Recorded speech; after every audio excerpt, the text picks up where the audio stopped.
Assalamualaikum warahmatullahi wabarakatuh. Perkenalkan, nama saya Laudel Alvaro, NIM 2265010 kita saat. Di video kali ini saya akan mereview materi ketiga. Ingatkan perencanaan. Perencanaan menurut AB 2001 dalam Oval Hanif 2009 adalah susunan rumusan sistematik mengenai langkah-langkah mengenai tindakan yang akan dilakukan di masa depan dengan berdasarkan pada pertimbangan yang seksama atau kompetensi faktor eksternal dan pihak yang berkepentingan dalam rangka mencapai suatu tujuan tertentu.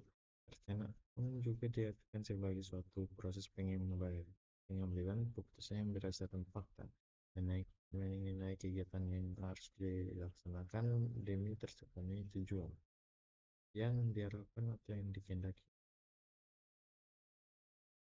Pentingnya proses perencanaan. Sebelum memulai proses proyek apapun ada tahapan perencanaan, yaitu proses penentuan cakupan, jadwal waktu, sumber daya, dan semua yang harus Anda ketahui agar proyek tersebut menjadi sukses.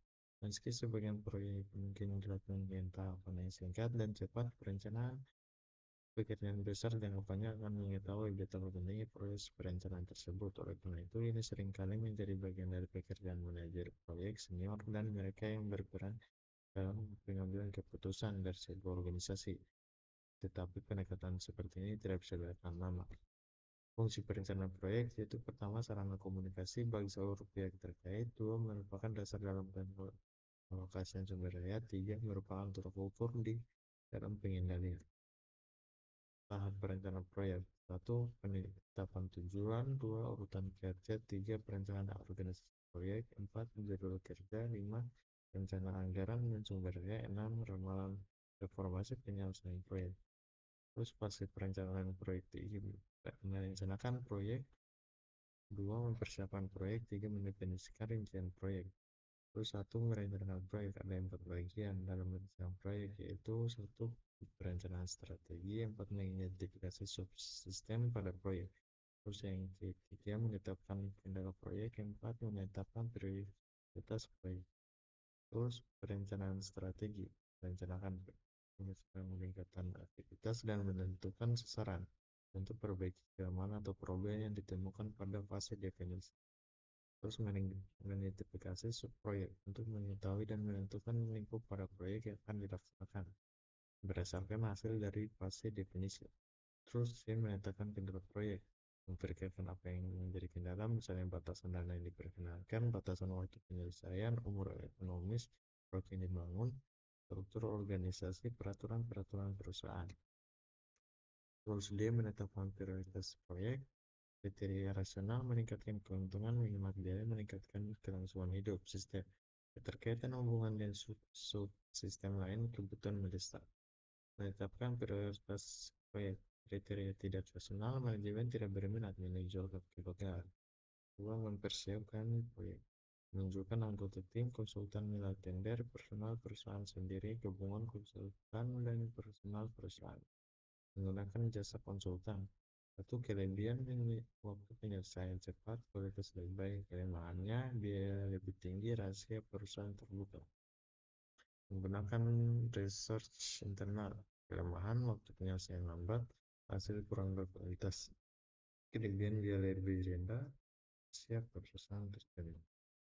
Komunikasi menggunakan jasa konsultan dan research internal. Kelebihan waktu penyelesaian lebih cepat, hasil sangat berkualitas. Kelemahan biaya lebih tinggi, rahasia perusahaan terbuka. Yang mengumumkan proyek, alasan pengembangan, apa sasarannya, dampak keuntungan pegawai. Itu mendefinisikan bagian-bagian proyek yang akan dikembangkan, melakukan studi kelayakan, memahami lingkup proyek yang akan dibangun, menentukan kebutuhan proyek yang dibangun. Terus menilai kelayakan proyek, kelayakan teknik, kelayakan umum, kelayakan operasi, kelayakan jadwal, kelayakan ekonomi. Terus kelayakan teknik, kata fungsi apabila apakah teknologi ini nanti dapat diterapkan pada sistem yang baru, hal yang dipertimbangkan ketersediaan alat dan teknologi di pasar, ketersediaan tenaga ahli yang mengoperasikannya. Kelayakan hukum, apakah sistem yang akan dikembangkan tidak menyimpang dari hukum yang berlaku, hal yang dipertimbangkan prosedur yang digunakan pada sistem, teknologi jaringan yang digunakan. Terus kelayakan operasi, apakah sistem nantinya dapat diterapkan dalam organisasi, Terus kelihatan jadwal, kelihatan ekonomi, urutan pentingnya dalam perencanaan menjadi proyek. Percap adalah modul jaringan grafis yang menggambarkan tugas-tugas proyek dan hubungan antara tugas-tugas tersebut. Rencana chart adalah bagian batang horizontal sederhana yang menggambarkan tugas-tugas proyek berdasarkan kalender.